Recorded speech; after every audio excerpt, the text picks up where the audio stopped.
Good evening, everyone. First of all, thank you, AOS, for giving me the opportunity to talk on this topic, surgical management of ROP. So, vitrectomy for ROP is one of the most challenging problems facing all the vitreoretinal surgeons, but it is one of the easiest way to tackle if it is done properly. So, you need a good vitrectomy, and you have to tackle all the tractional bands which you encounter during the surgery. So there are lens to ridge, ridge to ridge, ridge to periphery, and ridge to disc. So these are all visible on the diagram. And you don't need a PVD induction. You don't need to do any vitreous-based shaving. But why it is difficult? Because of space constraint. So lens occupies a large portion of the posterior segment in the infants, and this restricts the intraocular manipulation, and thereby it also increases the risk of mechanical damage. If you see the axial length, it is approximately 16.5 mm in infants with respect to 24.5 mm in adults. Vitreous volume is also approximately 1.5 mm. Ciliary body is flat with a short pars plana with anterior displaced ciliary processes. And entry is actually through pars plica because pars plana is not developed by the time. And this is the approximate distance we use for the entry from the limbus. And most of the ROP patients who require surgery comes under 6 months. So we take 1.5 mm from the limbus. Surgical indications are towards stage 4A, stage 4B, and stage 5. In stage 4A, it's active vascularity with more than 3 clock hours. Stage 4B with active vascularity, and stage 5 is bilateral and also depends on the configuration and less than 6 months of age. And this diagram shows the timing of the surgery. So phase 2 of ROP starts approximately after 32 weeks. And within 36 to 37 weeks where the threshold ROP happens. So by that week, we can do the laser therapy for the patient. And after that, the disease may progress or regress. So if the timing of the surgery would be when the baby is around the due date, that is after 40 weeks. So 40 to 42 weeks is the time where we can take the surgery because there the vascularity is reduced and the fibrosis is more because of increased levels of TGF beta. So you need a pre-operative evaluation. We need anesthesia fitness. We have to educate the parents and awareness of the disease. We have to do an ultrasound of the eye, and we have to do an indirect ophthalmoscopy before the surgery. There are various surgical options from scleral buckling, lens sparing vitrectomy, which is commonly used in stage 4 ROP, lensectomy with vitrectomy, and open sky vitrectomy, which is preserved for stage 5 ROP. So the era began with 20 gauge vitrectomy, where we have to do a conjunctival peritomy, and we used to do this. We used to use these bulky instruments to enter the vitreous cavity.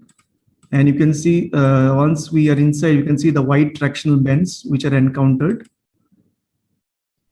And then came the era of 25 and 27 gauge vitrectomy, which can be done transconjunctivally, and you don't need sutures. So once we enter the vitreous cavity, you can see the white tractional bands, which you encounter the 4 types of bands, which I mentioned before. And you have to just need a core vitrectomy and release those tractional bands, and the retina falls by itself. Then triamcinolone assisted lens sparing vitrectomy. Here we inject triamcinolone acetonide around 0.03 ml in the vitreous cavity to stain the vitreous because it's an insoluble solution. So with that, we can easily identify the vitreous transvitreal traction bands. We can also delaminate the posterior hyaloid very nicely, but obviously we have to clear off all the triamcinolone acetonide particles because it may cause rise in IOP later and cause glaucoma also. Then we have adopted a new modified 25 gauge technique where we use a 42 band and cut into 2 pieces, 2 by 2 mm, and we use small cubes, which is about 2 by 2 mm.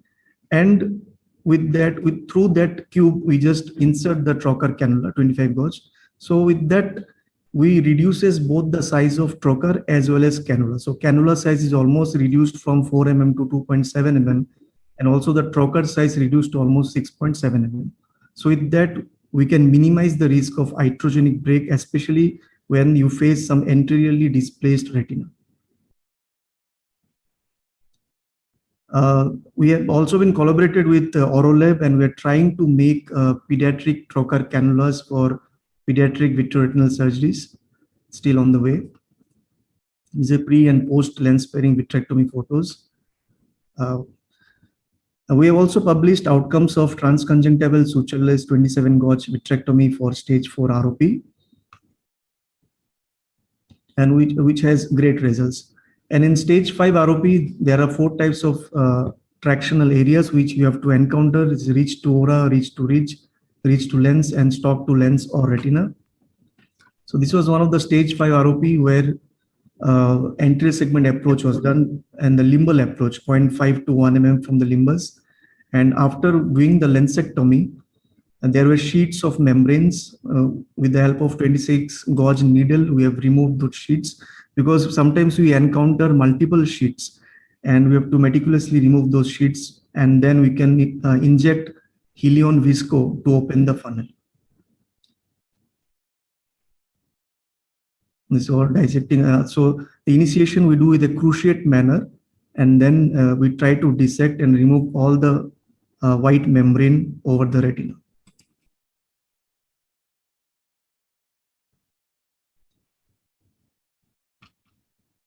So our experience in that article were anatomical and visual outcomes of stage 4 and 5.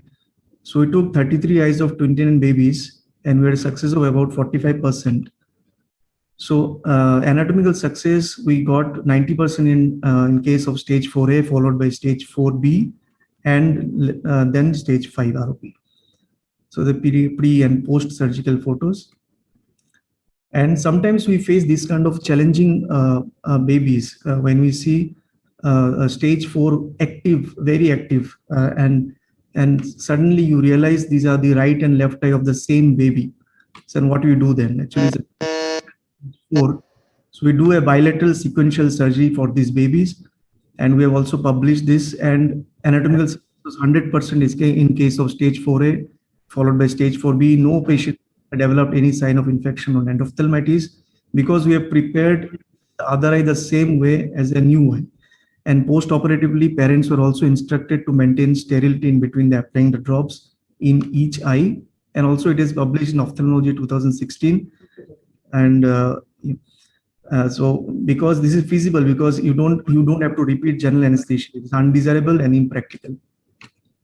And this was one of the case we last week we encountered active, very active vascular stage 5 ROP. Everything was detached, and then we injected Avastin, and on the 3rd day you can see the fibrovascular proliferation actually contracted in the left eye and caused hemorrhages. And the 3rd day we took for surgery. And just a video clip, and you can see the modified 25 gauge where the 42 band cube is used, and just releasing the fractional bands. And at last we are doing the fluid air exchange, and it is as well as sutureless. So thank you. So ROP surgery can be a smooth sailing, but it's always on the edge of a disaster.